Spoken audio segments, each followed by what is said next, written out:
তোর এত বড় সাহস, তুই আবার আমার রিক্সার সামনে এসে দাঁড়াইছিস? ও তাহলে এই তুমি সেই তুমি ওই দিন একটা ভুল বোঝাবুঝি হয়েছে, তার জন্য সরি। চলো আমার সাথে চলো। তোর সাথে যাবো মানে? আর তোর সাথে কই যাবো? কোথায়? বিয়ের আসরে। খবরদার মুখ সামলায় কথা বলবি। আমি তোর সাথে বিয়ের আসরে যাবো কেন? ফালতু কথা বলবি না। তোর মতো একটা অসভ্য লম্পট বিয়াদবকে আমি জীবনে বিয়ে করবো না। আমিও তোর মতো ঝগড়াটে কাল নাগিনী ডাইনিকে জীবনে বিয়ে করবো না। বিয়ে না করতে চাইলে আমাকে তুই বিয়ের আসরে নিয়ে যেতে চাস কেন? রে আমার বন্ধু তোরে বিয়ে করবে, সেই জন্য নিয়ে যাইতেছি। তুই যেরকম খারাপ তোর বন্ধু এরকম খারাপ। আমি জীবনে তোর বন্ধুকে বিয়ে করবো না। দোস্ত তোর অনেক ধন্যবাদ দোস্ত, কেমন মানুষ আমার বাঁচালি দোস্ত। আব্বা বিয়ে হইব আব্বা। আরে রাখো তোমার ধন্যবাদ। এই মেয়ে, এই তুমি কার মেয়েরে ধরে নিয়ে আসছো? কার নিয়ে আসছি মানে? আপনার মেয়েরে নিয়ে আসছি। আরে এটা তো আমার মেয়ে না। হায় হায় কি বলেন? এটা আপনার মেয়ে না, তাহলে কার মেয়ে সে? আব্বু তুই বলে আমারে খুঁজছিস তো? এই যে আমার মেয়ে চলে আসছে। আল্লাহ তুমি আমার ইজ্জত বাঁচাইছো। এই হারামজাদি তুই কই গেছিলি? আব্বু বাথরুমে গেছিলাম। তুমি তো জানোই বাথরুমে গেলে আমার অনেক টাইম লাগে।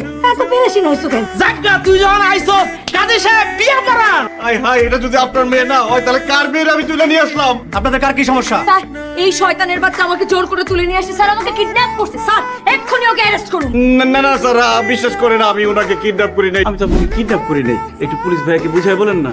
এই ছেলেটা খুব খারাপ ছেলে। আমাকে স্যার প্রেমের প্রস্তাব দিয়েছিল, আমি ওর প্রেমের প্রস্তাবে রাজি হইনি, সেজন্য সে আমাকে কিডন্যাপ করে নিয়ে আসছে। আমার সর্বনাশ হওয়ার আগে আপনি চলে আসছেন sir. Thank you so much sir, নাহলে আমার অনেক বড় সর্বনাশ হয়ে যেত।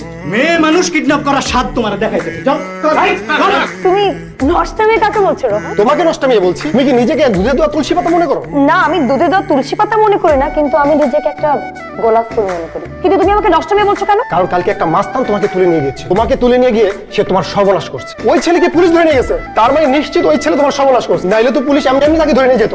আমি তোমার সাথে আর কোনো সম্পর্ক রাখবো না। এখন এই মুহূর্তে তোমার সাথে আমার ব্রেক। রোহন প্লিজ বিশ্বাস করো, ওই ছেলে আমার কোনো ক্ষতি করতে পারেনি। আমি তোমার আছি, তোমারই থাকবো। I love you Rohan. I hate you. আপু আমি জানতাম আপনি খুবই মায়াবী, দয়ালু, পরোপকারী।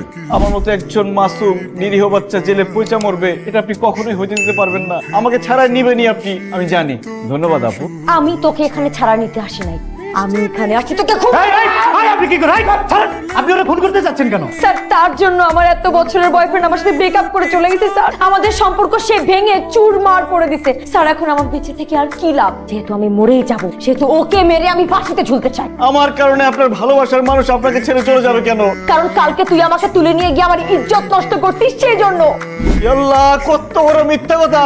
আমি নাকি তার ইজ্জত সম্মান সব নষ্ট করছি?